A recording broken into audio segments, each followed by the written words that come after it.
என்னை பொறுத்தவரை நான் நீட்டை வரவேற்கிறேன். நான் நீட்டை எதிர்க்கவில்லை. இது அரசியல் கட்சி தலைவர்கள் மத்தியிலே வேறுபட்ட கருத்துக்கள் இருக்கிறது. ஆனால் என்னை பொறுத்தவரை நீட் எக்ஸாம் மூலமாக மருத்துவக் கல்லூரியிலே இடம் தருவது முறையானது தான். ஆனால் நான் முதல்ல இருந்தே நீட் தேர்வை வரவேற்று தான் இருக்கிறேன். நீட் தேர்வு மூலமாக சீட்டு கொடுப்பது ஒரு தவறான முயற்சியே கிடையாது. அந்த நீட் தேர்வை முழுமையாக வரவேற்கிறேன். இன்னைக்கு எழுதுகிற மாணவர்கள் அனைவருக்கும் என்னுடைய நல்வாழ்த்துக்கள். தமிழக மாணவர்கள் இந்த அளவுக்கு பாதிக்கப்படுறதுக்கான காரணம் மத்திய அரசினுடைய நிலைப்பாட்டில் மாற்றம் வந்ததா, அல்லது தமிழக அரசு தொடர்ந்து நீட்டிலிருந்து விலக்கு வரும் என்று மாணவர்களிடம் தெரிவித்தாங்க?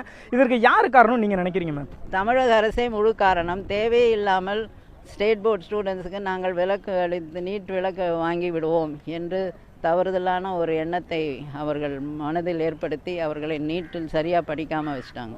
இப்போது தமிழகத்திற்கு இனிமேல் நீட்டில் இருந்து எதிர்காலத்தையாவது ஏதேனும் ஒரு வாய்ப்பு இருக்கிறதா, அல்லது உச்சநீதிமன்றத்தை நாடுவதற்கு? நீட் விவகாரம் இனி என்ன ஆகும்? இனிமேல் உச்சநீதிமன்றத்தை நாடுவதற்கு கூட இந்த விவகாரத்தில் வாய்ப்பு எதுவும் இருக்கிறதா மேம்? நீட் விவகாரம் இதோடு முற்றுப்புள்ளி.